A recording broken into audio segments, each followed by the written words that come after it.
Welcome to Open Pike Night, the Strange New Worlds podcast where your calls are the prime directive.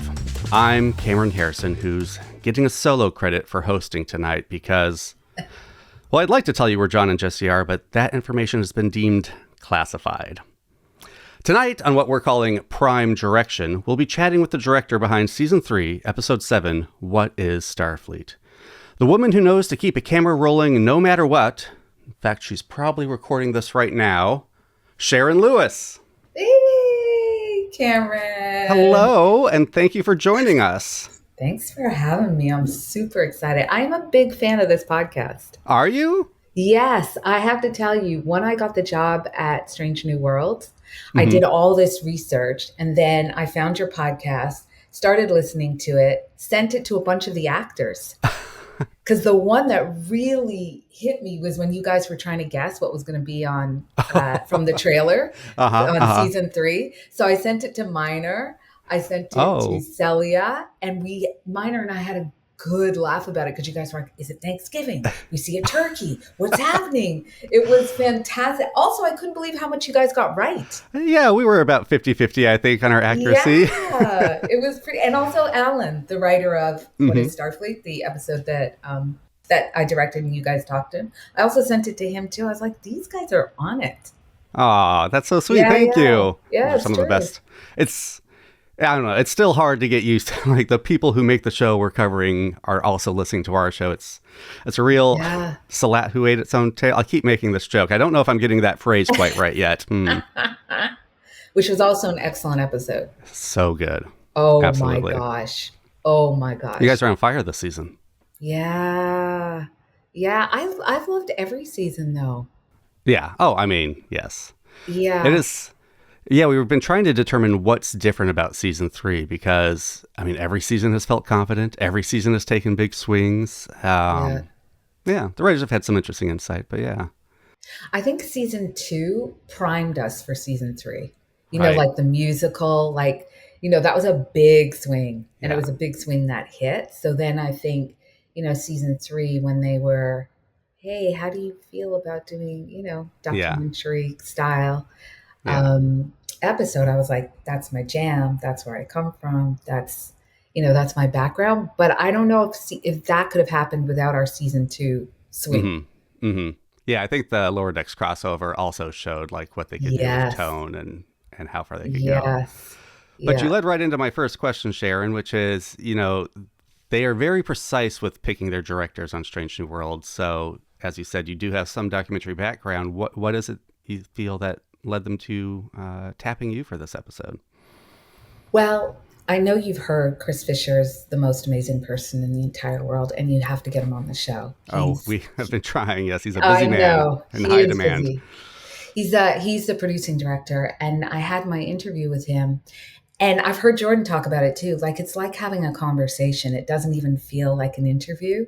You just sort of go back and forth. So as we were talking and he was explaining to me their vision for the episode, it wasn't just the documentary style, but that they actually really wanted to question this idea of colonialism and imperialism. And I've done a lot of work around those issues, both in fiction and entertainment and in writing. So it just kind of flowed. And then I sort of think the cherry on the top was when I said, I come from unscripted. And he's like, I know. And so obviously he had already done his homework. He was also a fan of you. Yes, it was really, it was synchronicity, I think, just in what he was talking about and what they wanted to do with the episode and what my interests are. And also, I mean, Celia as Uhura. I was like I couldn't stop gushing in our conversation about what Star Trek meant to me as a kid growing up, because my parents would watch it. And, Uhura was the first Black woman I ever saw. That wasn't a maid. That wasn't a housekeeper, or she was gorgeous and smart and, first interracial kiss. That's right. Ever on TV. So the idea that my storyline would center around her was, I don't know, that's like a dream. I mean, I'm getting chills just hearing you talk about it. I have to imagine. And Celia is just, I mean, we just talked to her in Star Trek Las Vegas, and it is always remarkable to talk to her and be like, you're a really good actor because you are not her. It's fascinating to watch like that juxtaposition between them. Oh, interesting. What did you see differently? Well, just I mean, Celia is so full of big energy and confidence, and so sure of herself in every just very comfortable in her skin, right? And this Uhura is still kind of, she's grown through the seasons, but she's still finding her way, and she's still True. a little more timid than this True. real Celia. True, true, true. Yeah, yeah, yeah. Yeah, because she hasn't got there yet. She's not a grown woman yet. Yes, yeah, Yeah, it's yeah. only It's 3 years on a starship. yeah. Sure. Well, you walked right into the next question too, which is I was going to ask, what is your relationship with Star Trek? Like how? I mean, it sounds like you answered it a lot, but coming into this, had you watched All Strange New Worlds before it, or? So when I no, I hadn't watched All Strange New Worlds, but my partner is a hardcore Trekkie.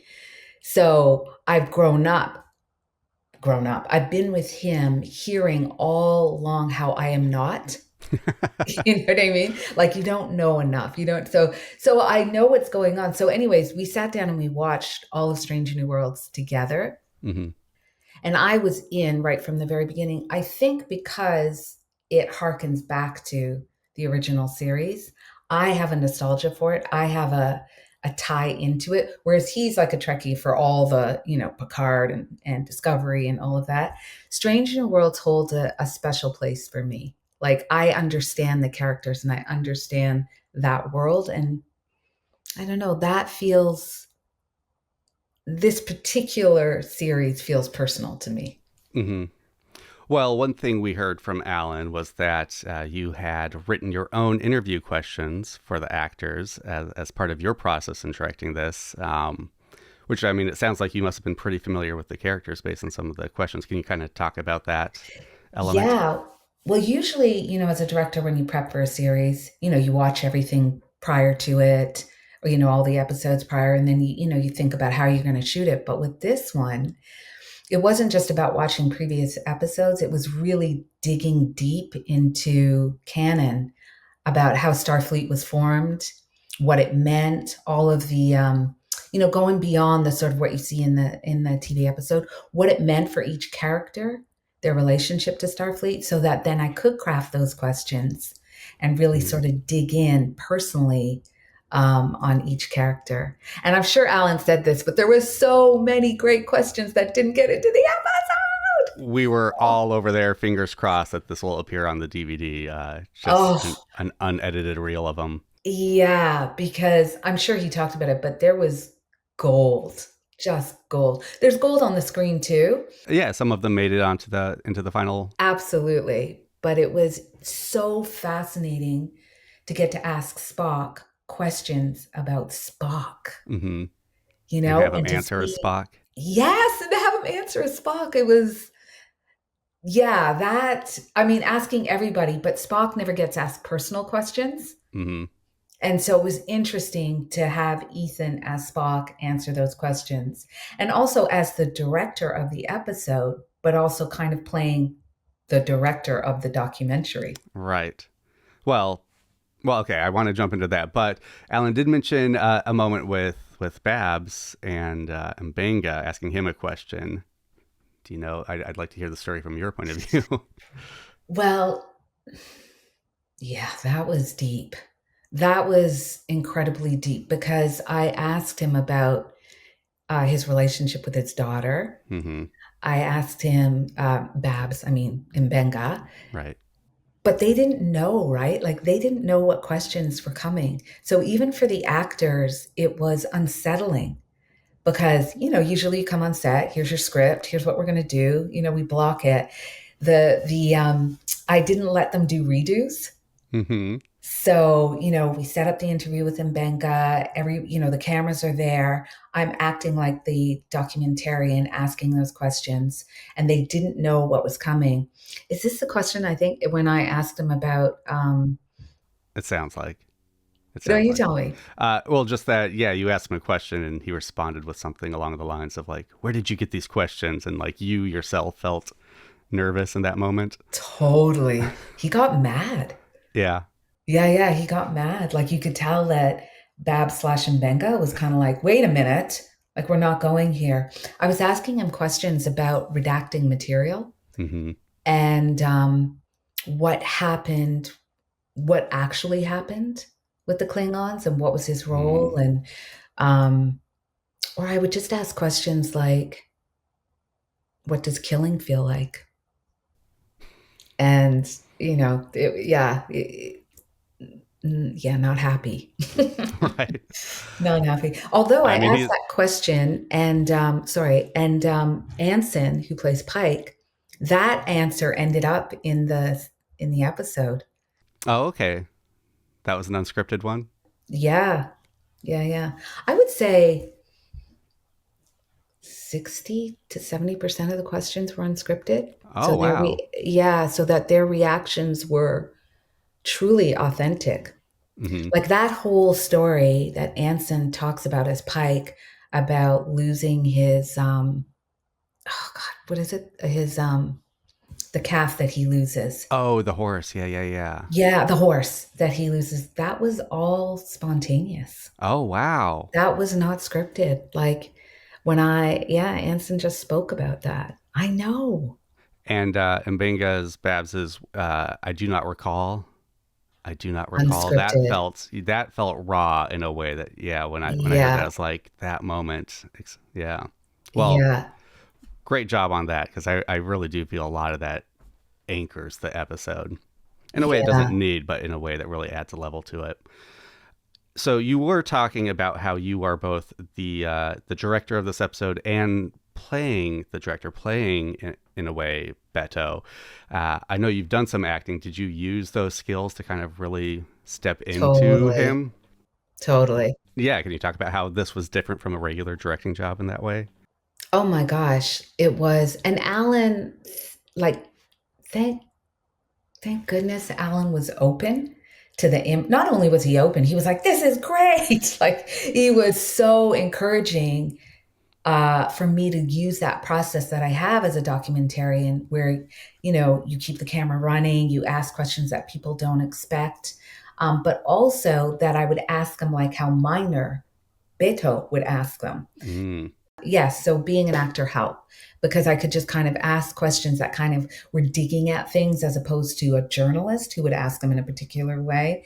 Beto was this young documentarian who's already got a bias in his head mm-hmm, mm-hmm. about Starfleet and about the Enterprise. So he would ask those questions in that way. So I could. And sometimes Minor was behind me. Okay. Yeah, yeah. Sometimes I would feed him the question and he would ask the question. Yeah, I bet there's Yeah. a lot of mutual mentorship there in a way. Yeah. It was fun. I have to ask you, Cameron, Oh, what did you think about the documentary style? Did it throw you off? Did it feel like a Star Trek episode? Like, what did you think? yeah. What I loved about the episode is it is a classic Star Trek story. It's they encounter an alien, they discover there's more than what they think, they wrestle with a moral decision, but it's all told from like just a slightly different perspective, which is what makes it, to quote Spock, fascinating. Yeah, I mean, I loved it. I thought it was a great way to kind of get into the inner monologues a bit of these characters. I love how you brought in footage from season one and kind of like, in a way, in this, the shortest episode of the season, kind of telling a story that stretched beyond just this episode or even this season. Right. Yeah, I thought you used the format really well that way. Did the genre throw you off though as a documentary, or did it feel sort of like a hybrid documentary episode? No, it felt like a documentary. Again, another thing I love about this episode, and I was kind of to turn the questions back on you, is this is more than just an episode of Star Trek, right? This exists in the world of Star Trek. Every musical cue, every cut, every shot is now, it exists in that universe. It's not just like the, audience eye or anything. Did that add kind of a sense of weight or responsibility? I love that question. That is exactly it. Yeah. Like in that process, yeah, with the DPE and Anderson, a lot of our research was okay, how do we keep this? Because it's still pre original series. Mm-hmm. So we can't go crazy in terms of like how you would shoot this, but it is a futuristic documentary.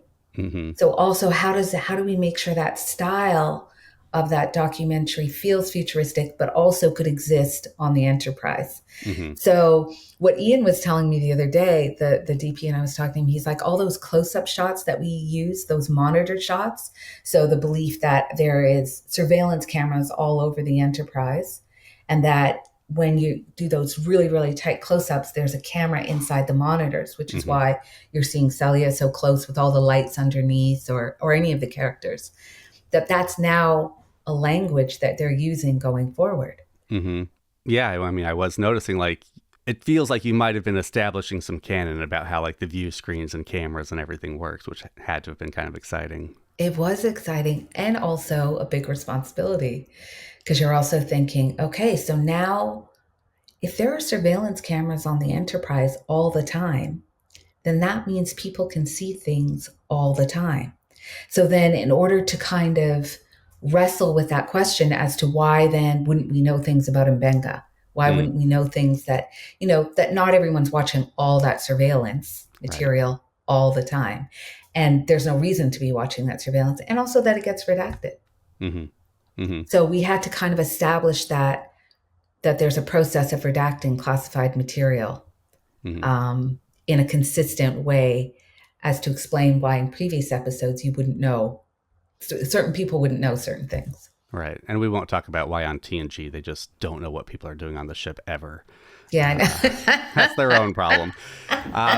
But yeah, to answer your question, again, I guess, like, I didn't bump on the format at all. I felt like it added that extra layer, like, oh, I get to feel like a citizen of the Federation watching this documentary. It kind of adds a thrill and Oh, excitement to it. Like, I could myself could become an actor and put myself into the world in a way. that's fantastic because that's what we wanted was that, yeah, that you felt like you had insight into the world that you might not have had before. Yeah. Yeah. Yeah, particularly with the interviews. I think Mm-hmm. the surveillance has been used in previous episodes and sparingly, but also Mm-hmm. that sort of Mm-hmm. God's view, even if it's not surveillance, we're kind of used to that language. Mm-hmm. But the sit down interviews, we've never had Never Pike. had. And we've Yeah. seen those in so many ways, from like, serious political documentaries to The Office. We've seen these interviews done so many different ways, and it was Yeah. really fascinating to see our characters in that light. Did you feel like you learned anything new about the characters? Oh, I was not prepared to answer questions, I know, Sharon. Cameron. I'm the I worst. love I this. was I was a journalist, and I I am the know. worst. I will I always feel ask those I feel questions. like I'm Benga now. Like, where did you get these questions?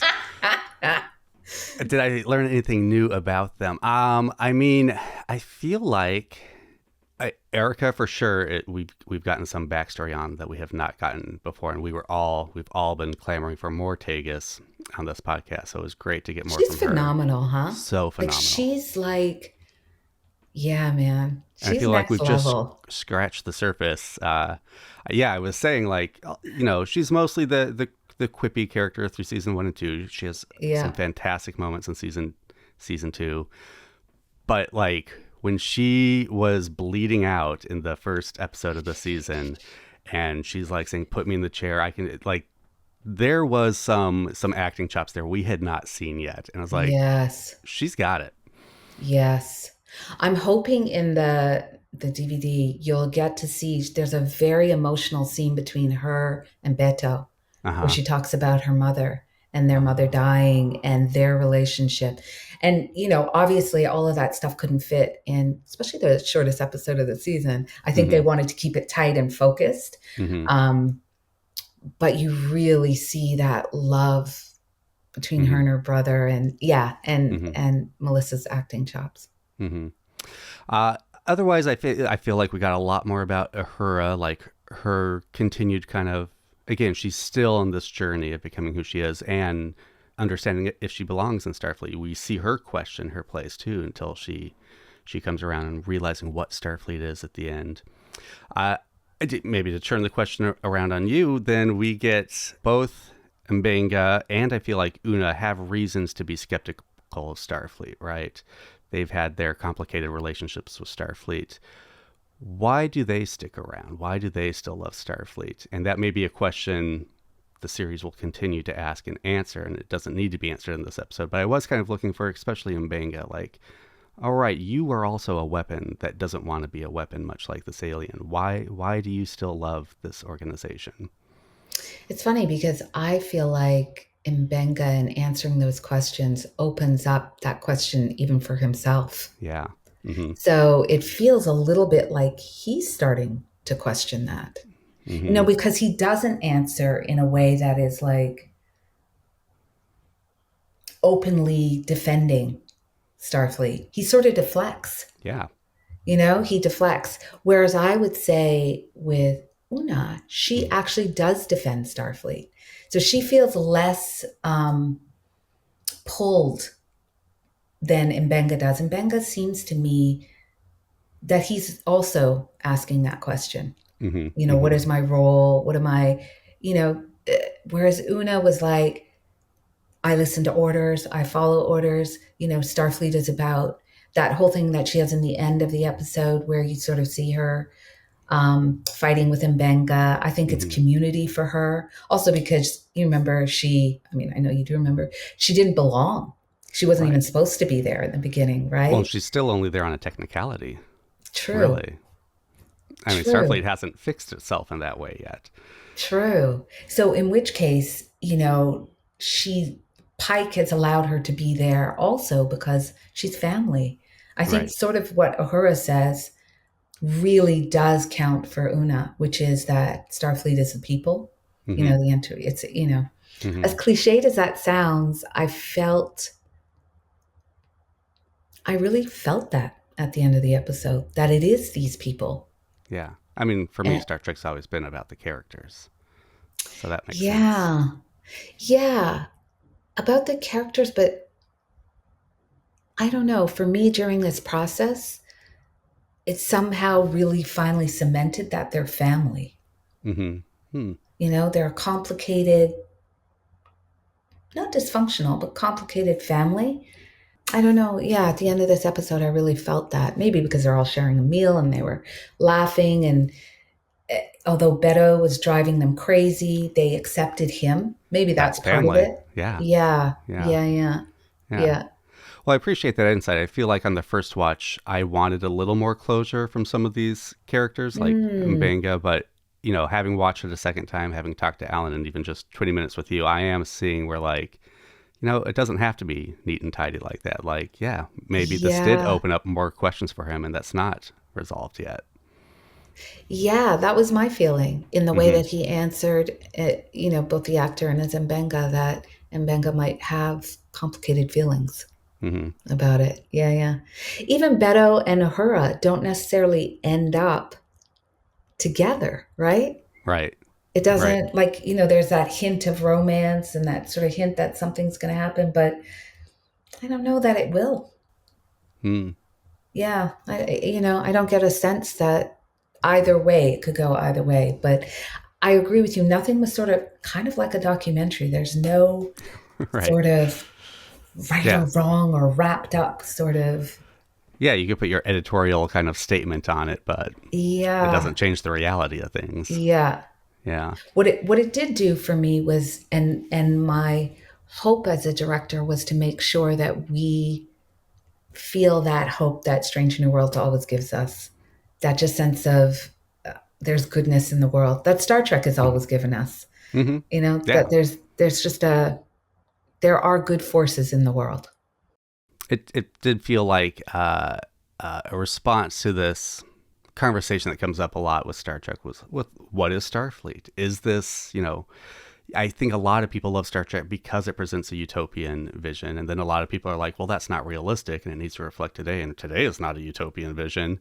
And so there has always been this struggle. And I have always sided with we need something to aim for. We need that light and hope. And I think this does a really good job of balancing both aspects and kind of responding to that discussion. And I think to your point, it's different this episode in that you don't get everything wrapped up. You know, Mm-hmm. I think Mm-hmm. part of for me, the I don't even like musicals, but that musical episode was everything. Like it was funny and it was warm, but it was still a Star Trek episode. I think that episode gives you that feeling of hope. I think the documentary stirs up stuff like a documentary should, Mm-hmm. and still gives you hope, but you're like, I know, but is it okay what we're doing? Is it all right? That it's kind of sad that the Chikaru died. Like, there's no, it's not a musical. It's not. It's definitely It's a different dead. ending than that one. Yeah, yeah. This is the first episode I kind of just sat with and watched all the credits and kind of like thought about for that moment. Like gave it those 3 minutes of silence at the end and just thought about, because that's where it leaves you. I mean, I was an emotional wreck for like the last 5 minutes of this episode. I remember the whole time kind of being like, okay, I'm tracking the plot, and then all of a sudden, just all the feels. In a good So way? in a good way. Oh yes, in a good Oh, way. great. All the good Yeah, feels. yeah. Well, I mean, bittersweet in a lot of ways, but Yes. those are good Yeah. in their own way. You have to have those feelings. Yeah. I'm going to stop talking about shots that didn't end up in the Oh, episode. please. That's why But, we love these shows. oh, you do? Oh, Okay. yeah. Because, when Dr. Guyud is getting fixed up in the sick bay, and the drone is flying all around, so because the drone it can feel emotion, so Oh, that's it right. Yeah. goes to, right, it goes to wherever is most emotional. And so, or that was Hmm. that was the convention that we set, the DP&I, from what was said previously in the other episode. And there was a moment that Mbenga looks up at the drone and he's got tears in his eye, like he's all emotional. And that really hit me. And it kind of speaks to what you're saying. I don't know if Mbenga's built for this Mm-hmm. when Dr. Guy dies. Like I'm not sure he's built for this. That's interesting. We've always said he is the most deep and layered character in the show, and Yeah. He's an enigma, isn't he? Like it's a good yeah, word. That's a good yeah. word. Whereas with Ortega's, what you see is what you get. Do you know Right. what I mean? Right. Which Right. is what kind of makes you feel safe around her, because she's going to tell you like it is. Or when in the episode, when she yells at Beto in Spanish, Oh yeah. is probably one of my favorite moments where, Melissa and I was like, how do you feel about speaking Spanish? This is your brother, and, when you're angry at your brother, I'm Jamaican, patois will come out, like your own language will come out. And I really love that moment because she would not speak that to anybody else except him. Mm-hmm. Um, and it just tells you something about Ortegas and her brother. And he's kind of like he's just a big bother, Right. you I know?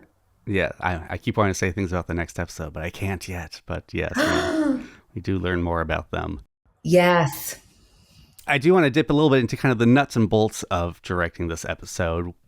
You talked a lot about like the flying drones and everything, which I assume are all VFX, or did you have actual drones there in place Oh my gosh, for them to Cameron. react to? Oh, Our camera person, Andrew Stretch, which we call him Stretch, this was what was brilliant. The first day of shooting, we had, of course, the most complicated scenes to shoot. And we're trying to set how we're going to shoot this. What was so that was in the sick bay and in the science lab. And so as a camera person, you're trained to never miss a shot. So his camera work was beautiful. Do you know what I mean? Like he's uh-huh. following everybody. Somebody speaks, he steps back, he comes forward. Like it was absolutely stunning. And every single time I'd be cut, let's go again. And the actors too, I was like, I need you to look into the camera. And they're so trained not to look into the camera. Mm-hmm. Mm-hmm. I So was going to ask about that.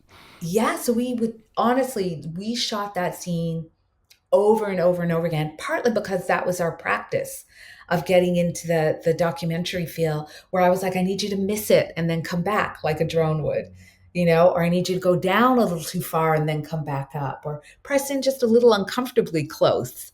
Mm-hmm. Um, and he did. Obviously he killed it. So that is all Stretch. All that drone stuff that you see is our camera person, Andrew Stretch, who just worked so hard at it. And then in between takes, I'd be like, look at the camera, look at the camera, yelling out, look at the camera. Because they're so trained to ignore it. Right. Right? Yeah. It was such a great process. And I know everybody has said that on your podcast, but truly, that cast and crew is one of my favorite places to work in the world. Because, first of all, you get on set, and the first thing that I did when nobody was there is I went and sat in the captain's chair. 100%. And I'm sitting in that captain. I'm getting chills just talking about it now. And you're like, I cannot believe this.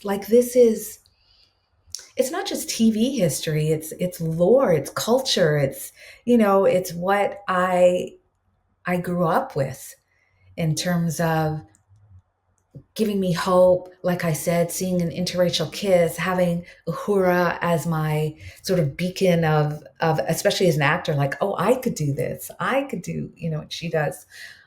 William Shatner's Canadian. I'm Canadian. And so, seeing William Shatner just do his thing and know that he comes from Stratford, Ontario and worked in theater here, just on so many levels. But anyway, so I'm sitting in that chair and pinching myself. Also, my son and my partner never come on any set. Well, I can tell you, they came on that set. They were all over that set. Yeah. So the idea to get to direct an episode, and I got to direct an episode for season 4, which was a classic episode. So it was great to be able to do that. But having this process where we literally are creating canon, for example, I had an interview with each actor. I asked them to come into my office before we shot because it was such a different process. And I wanted to know if there was anything personally that they wanted to explore in their character. And so Anson came in and we were talking about Pike. And I said, oh, and I chose music for each person. So, because I was like, this is going to be outside of the Starfleet music. What would you listen to? What would Ortega's listen to? So when we filmed the Ortega scene, she was listening to AC/DC, Back in Black. You know what I mean? She's like retro. And then I asked Anson, I said, what do you think Pike? And he's like, oh, I think Pike plays the mandolin.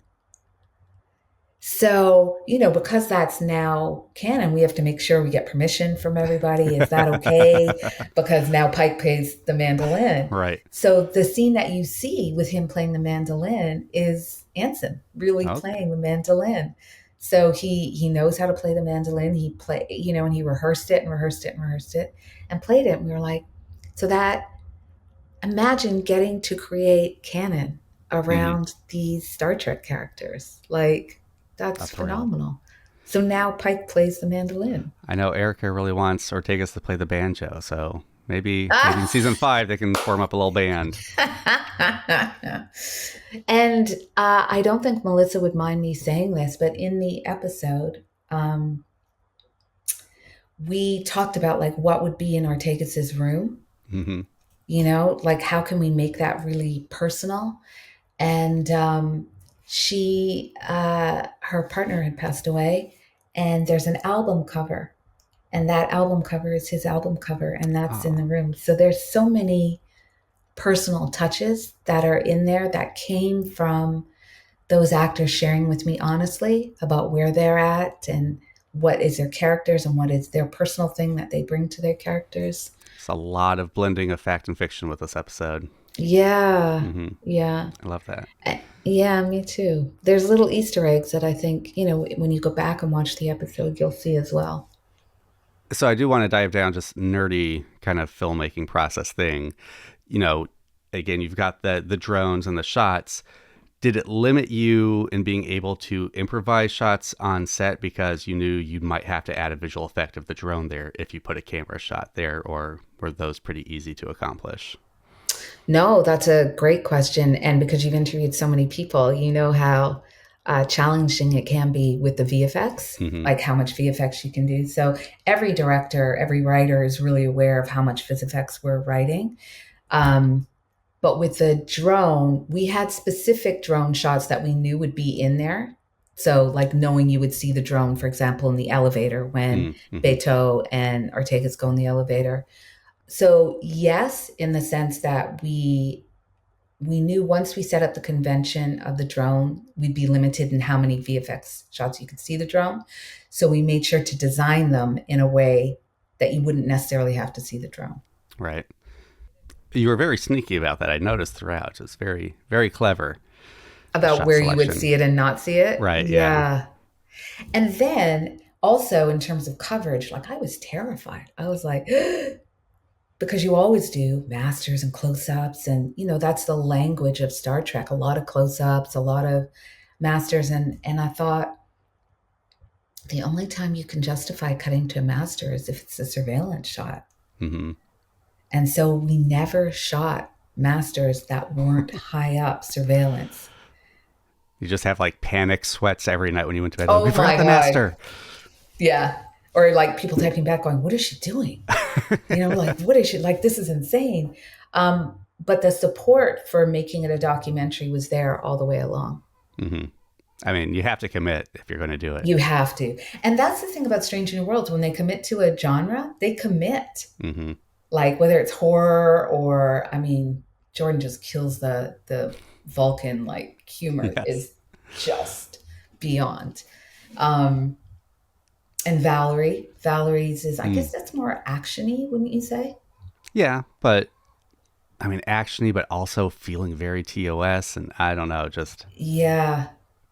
just Yeah, that felt very competent. Just classic. yes, Yeah. yeah, Yeah. yeah. Yeah, yeah. Yeah. But I would say that yeah, they'll commit. They Mm. commit to a genre. But it also meant our editing process was different. I was going to ask about that. Yeah. Yeah, because there's so much that's unscripted. Mm-hmm. And my poor continuity person, she was going nuts, because she's trying to like write down everything. And then, there's tons of just like some of those interviews went on for 2 hours, 2 to 3 hours, which you don't normally have 2 to 3 hours of unscripted content in a Star Trek series. I mean, So you're talking to an interview podcast, so we're well familiar. yes, But yeah. But at the way that we're set up is not for that, no, right? Like you have 4 days to edit and you're yes, editing to the script, right? and That that's is, very different than documentary editing. yeah. So we actually, to their credit and huge abundance, I think we did 9, maybe 10 days of editing, Okay. and they flew me to LA Oh wow. so that I could actually work with the editor. Because as you know, you just sort of edit, Mm-hmm. over Zoom or whatever. But I actually had to sit with him because we had to go through all of this footage Yeah, and sort of shape it because it wasn't scripted. That wasn't how, yeah. So that's great. Alan, Dana, Akiva, like Henry, they were all fish, obviously, super supportive and going, oh, we're going to have to shift this a little bit. We're going Mm-hmm. to have to figure out a different way to edit this. That's great. That's that commitment you're talking to. Yes. So, like the decision to use shots from Children of the Comet, I think it was from season 1, was that in the script or did that come up in the editing? That came up just prior to the editing because I had done sort of a shot list, actually even before shooting, and saying, I think we're going to need this kind of stuff. Okay. So they started looking for all of that because I was like any documentary, we're going to have context outside of just this episode. Mm-hmm. We're Mm-hmm. going to need to, yeah. So they started working on that prior to shooting. Yeah, that adds to the documentary feel too, because of course he would get, if there's security footage, then you have security footage of everything, and he wouldn't Yeah, limit it to his few months on board. exactly. Yeah, Yeah. yeah, yeah. So speaking of Beto, he inadvertently ends up becoming the subject of his own documentary, like many documentary filmmakers before him. Is there anything that felt like an unexpected piece of yourself came through in this episode for you as the director? What a great question, I'm going to give Cameron. that one to Jesse. That's Jesse's question. Oh, Jesse, man. Great question. Hmm. I think the idea of cultural heritage is really close to me. Mm-hmm. and that Uhura has this Kenyan background. And it was important for me for you to see that in her room. And so we shot a lot of beautiful B-roll of her room and of her Afrofuturistic stuff that was in her room. I'm a huge Afrofuturist. So I would say that Sharon probably injecting into Uhura an Afrofuturism aesthetic. But I that think it. kind of ties in with her background being from Kenya. And even the painting that she does Mm-hmm. was inspired by an Afrofuturistic Kenyan painting. Mm-hmm. Yeah. Yeah, Ahura being a painter, was that in the original script, or did that come from talking with Celia? Because there's another little canon moment. Yeah. Yes. I feel like that came, I could be wrong, but I feel like that came from talking with Celia. Mm-hmm. That let's get you to do something visceral, Ah, something, yeah, that is telling of who you are. as the Yes, actually, communications. it did. It did come from Celia. You know why? I remember us having this conversation about painting, and then she's like, "What if I paint with my toes?" And then we both started laughing. We were like, "Too far, too far." I actually remember that now. We were getting all creative and like, uh, "Ooh, visceral painting with your hands," and what are my toes? And we're like, "Yeah, no, season 5. Season 5. yeah, yeah, we're not ready yet." Ahura's got some painting baby Some steps to go growing through to go. first. Yeah, That's yeah. great. Yeah. This documentary is about Starfleet, but Trek is always known for its allegorical stories as well. What, other than Starfleet, is this episode about, in your opinion? It's for me as a, well, I can't say I'm a Trekkie because my husband won't allow me, but We'll um, allow it. thank you. Thanks, Cameron. As somebody who loves the idea of hope and going out into new worlds, I personally have always tried to balance that with the idea of American imperialism, right? Like it's such a balance, and not that that's a metaphor because that's actually what the documentary is about, but when that Jakaru flies into the sun, it's not a happy ending. It really says to me that although this brings hope, there's no easy answer. Like, we don't have easy answers. And I guess that's what I appreciated about it. There's still hope, there's still love, there's still family, but there's no easy answers. Mm-hmm. And there's no easy answers for the Jakaru and for the mission, but there's no easy answers for the characters as well. And Benga doesn't sit in an easy place. Una, although she speaks about her love for the Enterprise and for Starfleet, she also has to go through her own issues, right? Mm-hmm. And then Pike too. Like, when Pike talks about his horse, that wasn't an easy thing to do. And as we know with his relationship, like, and where his future is heading, that there's nothing easy about those decisions, which makes me feel that it's less American imperialism propaganda, which has been a criticism, because it really feels like it's complicated and deeper than that. Like life. Like life. Yeah.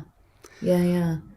Well, finally, Sharon, I would just like to ask, what is it like to kill someone? Oh, wait, no, I misread that. What is your favorite shot from this episode? That's the question. Oh, Cameron, what is my favorite shot? Whether it appeared in the final cut or not.